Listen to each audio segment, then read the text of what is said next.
नमस्कार, स्वागत है आपका जनयाम न्यूज में। मैं हूँ रोहित। इस समय लोकसभा चुनाव का दौर चल रहा है और प्रत्याशी अपने अपने क्षेत्र में लगातार चुनाव प्रचार करते हुए नजर आ रहे हैं। अगर हम बात करें बीजेपी पार्टी और कांग्रेस पार्टी की, तो दोनों ही पार्टियां लगातार रैलियां करते हुए नजर आ रहे हैं। 2 अप्रैल को नरेंद्र मोदी ने एक बड़ी सभा का आयोजन राजस्थान में किया था। उसके एक दिन पहले ही सीकर में अमित शाह ने रोड शो किया था। यानी कि बीजेपी के स्टार प्रचारक लगातार मैदान में सक्रिय होते हुए नजर आ रहे हैं। कांग्रेस की अगर हम बात करें तो कांग्रेस भी लगातार जो है चुनाव प्रचार में जुटी है।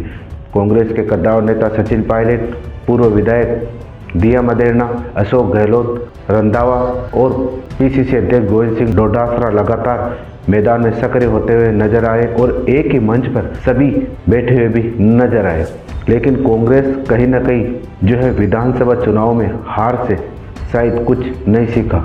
लोकसभा की अगर हम बात करें तो कांग्रेस पार्टी में दौसा के मुरारी लाल मीणा को टिकट दिया, लेकिन टिकट देने के बावजूद भी उन्होंने मना कर दिया। यानी कि उन्होंने कहा कि मेरा मन नहीं है चुनाव लड़ने का, लेकिन पार्टी ने भरोसा जताया है तो मैं चुनाव लड़ूंगा। उसके बाद जयपुर शहर से प्रताप सिंह खाचरियावास को टिकट दिया, लेकिन प्रताप सिंह खाचरियावास को टिकट देने के बाद उन्होंने कहा कि मेरा मन नहीं था चुनाव लड़ने का, लेकिन फिर भी मैं चुनाव लड़ने को तैयार हूँ क्योंकि पार्टी ने मुझे भरोसा दिलाया। लेकिन प्रताप सिंह खाचरियावास और मुरारी लाल मीणा जैसे कई ऐसे नेता हैं जो लोकसभा चुनाव में टिकट लेने के बावजूद भी पीछे हटते हुए नजर आए। बीजेपी पार्टी के द्वारा कहा यह जा रहा है कि कांग्रेस पार्टी अपने हार के डर से लगातार प्रत्याशी बदलते हुए नजर आ रही है। दूसरी तरफ अगर हम बात करें विवादित बयानों की, तो विवादित बयानों में झुंझुनू की पूर्व सांसद संतोष अहलावत ने कहा कि अगर वो मोदी को वोट नहीं देंगे तो मैं यहाँ घुसने नहीं दूंगी। यानी कि वो किस तरीके से जनता को डरा और धमका रही है। आइए सुनते हैं पहले इस बयान को। गरीब का खुला मन से न्योतो दे रहे आके तो सील मिलो ना बिस्तर का कंडी रस्सी बांध दियो 5 साल बंद दूंगी या कह दियो गांव में, चाहे काल मैंने कह रहे हो कोई कहीं मना बोला है, मैं फिर बोल रही हूँ। नरेंद्र मोदी को वोट नहीं देने वाले आदमी को कोई अधिकार नहीं है कि सूरजगढ़ विधानसभा के किसी दफ्तर में बैठकर नौकरी करे।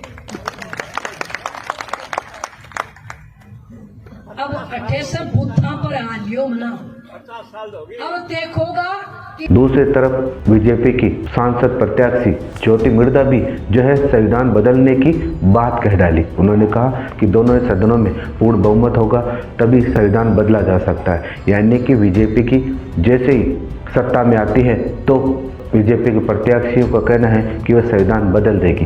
साथ ही कांग्रेस भी यही कह रही है, यानी कि प्रधानमंत्री मोदी दूसरी बार सत्ता में आते हैं तो वह संविधान बदल देंगे। पहले सुनिए इस ज्योति मिर्धा के इस बयान को। देश के हित में कई कठोर निर्णय लेने पड़ते हैं, उनके लिए हमें संवैधानिक बदलाव करने पड़ते हैं। अगर संविधान के अंदर हमें कोई बदलाव करना होता है तो आप में से कई लोग जानते हैं कि उसके लिए दोनों जो हमारे सदन है, लोकसभा और राज्यसभा, दोनों की उसके अंदर अमल चाहिए होती है। लोकसभा में आज भारतीय जनता पार्टी और एनडीए का प्रचंड बहुमत है, उसमें कोई कमी नहीं है, लेकिन राज्यसभा में आज भी हमारी मेजोरिटी नहीं है। अगर इस बार तीसरी बार एनडीए की सरकार आती है तो शर्तिया।